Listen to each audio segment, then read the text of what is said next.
Apparently, there was a big fire at Company X. At that moment, I felt as if I had been hit on the head with a hammer, because that was the company where my husband worked. I hope he's okay.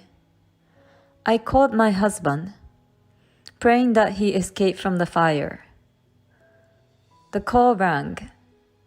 As if my prayers had been answered, I heard my husband's voice say, "Hello? Max, where are you? Are you safe?" I was so happy to get through to him that my voice got louder. My husband seemed to be annoyed and said, "What's the matter with you? You're talking so loud." "I'm at work. Don't call me while I'm working." And the call was immediately hung up. At any rate, my husband didn't seem to be involved in the fire. But his answer was strange. "My name is Mona. I'm 32 years old. I'm a nurse, and work has been the main part of my life. So I got married 3 years ago when I was 29 years old. I was lucky to get married in my 20s, just barely. I met my husband, Max, through an acquaintance. We hit it off right away and are enjoying our married life at his company housing. We have been married for 3 years but still have no children together. But I believe that I can build a happy family with my husband. My husband is sometimes self-centered, but in general, he's a kind and good person. He expresses his love to me, and I feel safe with him. But recently, he seems to be very busy with his work and working more and more on his days off. I guess he's tired because of this, and he doesn't pay much attention to me at home. After dinner, he sits on the sofa in front of the TV, which he doesn't even watch. He looks at his phone all the time with the TV as a background music.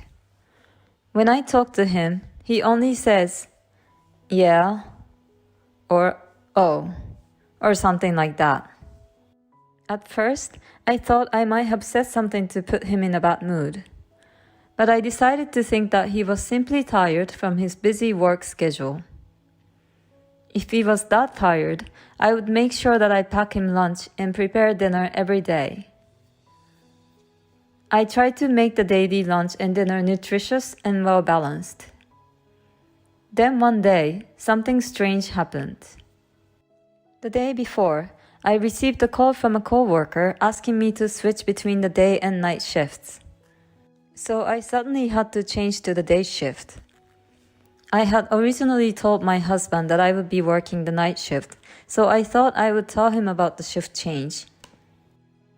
But I was busy and ended up emailing him on the same day. I emailed him and told him that I had changed to the day shift and that I would make dinner and wait for him. But I didn't get a reply back. I thought he was busy at work, so I also concentrated on my own work. But when I finished work, he still hadn't responded. He used to reply early even when I was at work, and sometimes he used emojis in his text. But this time, he only read my message and never replied. Is he working so hard, or is this what happens after 3 years of marriage? Feeling a little sad, I went to the supermarket on my way home from work and bought some ingredients because I decided to cook nutritious dinner for my husband again today at any rate. It was very cold today, so I decided to make a one-pot dish. I cut up the ingredients and waited for my husband to come home so that I could start cooking right away. But no matter how long I waited, he never came home.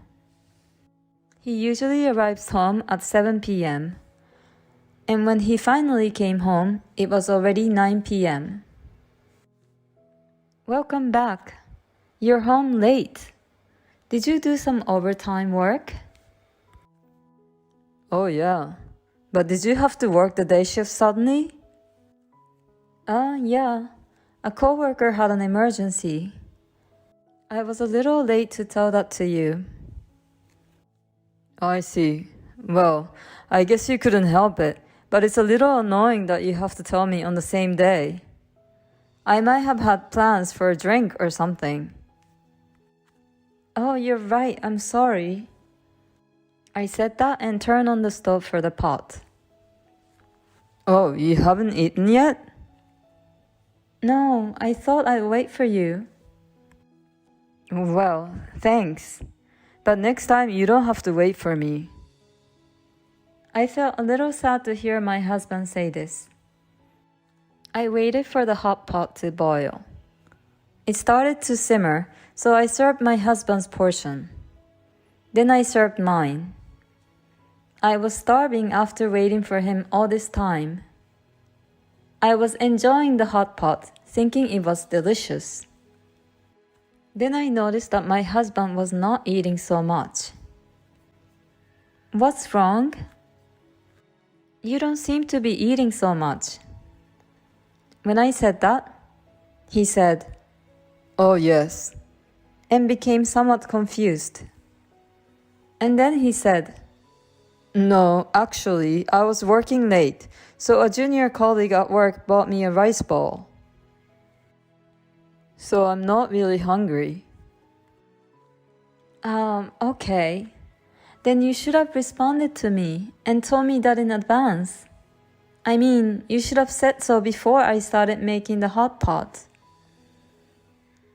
I think he noticed that I was in a bit of a bad mood. Okay, then put all my portions aside in the fridge. I'll eat it tomorrow morning. He tried to put me in a better mood. Then my husband lay down on the couch. A few minutes later, he got up and suddenly said, "I'm going for a walk." That's unusual. When I said that, he answered, "I haven't been getting enough exercise lately, and I've been working late, so I need a change of pace." He began to get ready to go out. I felt a little empty sitting alone at the table eating the hot pot, so I also put my portion in the fridge. I feel like I've eaten a little too much, and my husband and I haven't been able to spend a lot of time together lately, so I decided to accompany him for a walk. But my husband refused to go for a walk with me. He said it's not good for me to move just after eating. He also said that he would go for a long walk and he wanted to be left alone. He ended up going out for a walk by himself. I thought his behavior was suspicious, so I secretly followed him. And my fear turned out to be true as soon as I started following him. Despite my worries, my husband was walking with great enthusiasm. He stopped in front of a park, which is a bit far away from the house. He looked around, and he seemed to be communicating with someone on his phone. I wondered who in the world he was talking to. A few minutes later, a car pulled in. My husband approached the car and started talking lightly with the person in the driver's seat. It was dark and hard to see, so I got closer to the car. Then my eyes caught sight of a person sitting in the driver's seat. She had long curly hair and glossy lipstick on her lips. It was a woman. A woman laughing happily as my husband got into the passenger seat. He is totally having an affair, right? By the time I thought that, the car with the two of them had already driven away. I stood there for a while, stunned. And then my husband sent me a text message saying that he happened to meet someone he knew and that he would be home a little late. Someone he knew? Just out of nowhere? I didn't believe him at all. He had said that he had already eaten and didn't have an appetite, but it was past 2 a.m. when my husband came home. He didn't even notice that I was awake. He seemed tipsy and went to the kitchen to drink a glass of water. After that, He often worked overtime only when I was on the day shift. We always had a hard time to match her off days, but now it's even harder. Yesterday he worked overtime, and today he has to work on his day off. But is it really work? I wonder if he's meeting the woman I saw that day. I can't help but wonder about that. I went online to look for information about detective agencies, and I found myself submitting an investigation request to the most reliable one. I felt guilty about investigating behind his back, but if nothing is going on, I could trust my husband again. So I decided to have them investigate. Waiting for the results of the investigation was really hard. My husband was as quiet as ever, and every time I saw his face, that woman was on my mind. I wanted to get a clear picture as soon as possible. Then something incredible happened. It was Saturday, and I was busy working as usual on the day shift. My husband was also at work on his day off. I was concentrating on my work, thinking that since we were both at work, I didn't have to think about anything else. Then I heard the sirens of the fire truck in the distance. The sound got closer and closer, and louder and louder. And just when I thought they were passing by, I heard another siren. It wasn't just one fire truck, but 2 or 3 more. This must mean that there was a big fire nearby. I felt a little uneasy and worried. Then 2 of my colleagues who had gone to the hospital room came back with serious looks on their faces. Apparently, they were talking about the fire. You mean the fire? Yes, that's right. Apparently, there was a big fire at Company X. At that moment, I felt as if I had been hit on the head with a hammer, because that was the company where my husband worked. I rushed to explain the situation to my colleagues, and I went to call my husband to make sure he was safe. Please be safe. With that in mind, I called his phone. Even though we had not been talking a lot, I always saw him off when he left for work in the morning. I prayed and hoped that he had escaped from the fire. The call rang. As if my prayers had been answered, I heard my husband's voice say, "Hello? Max, where are you? Are you safe?" I was so happy to get through to him that my voice got louder. My husband seemed annoyed and said, "What's the matter with you? You're talking so loud." "I'm at work. Don't call me while I'm working." And the phone was immediately disconnected. At least my husband wasn't involved in the fire. But his answer was strange. There was a fire and several fire trucks were on the scene. There was no way he could be working like that. Does that mean that he didn't go to work? And why should he be so cold to me when I'm worried about him? I was getting more and more angry with my husband. Maybe I'd been seeing him off just so that he could go to another woman since we got married. And then I made a decision. I would leave that house. As soon as I got home, I started packing my stuff. When I looked in the mailbox, I saw that the results from the detective agency had just arrived. I decided to leave the house with the results of the investigation. My parents helped me pack my things. The contractor would be here soon too. I had my things move out right away. My husband didn't seem to know that I knew the truth. I didn't hear from him at night. I guessed he was staying with his lover all the time. I packed a lot of my furniture and appliances which I used from my single days. The room was almost empty and looked deserted. Staring at the room, I realized that I had no lingering affection for the life in this house. For now, I moved my belongings to my parents' house and looked for a new place to live alone. My husband finally called me the next day. Hey, what's going on? Most of your stuff is gone. Of course, I moved out of that house. What? What the hell were you thinking? When are you coming back? What about my food? What about the house chores?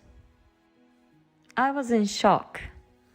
After all, that's all you think about when it comes to me. While talking to him, it reminded me again of the fire at my husband's company. This guy was playing with his affair partner instead of going to work. When I remembered that, anger welled up in me. Why don't you get another woman to do that? Huh? What are you talking about? You were with a woman named Linda today, weren't you? Huh? What are you talking about? I was working at the office. Oh, at the office. How long did you work today?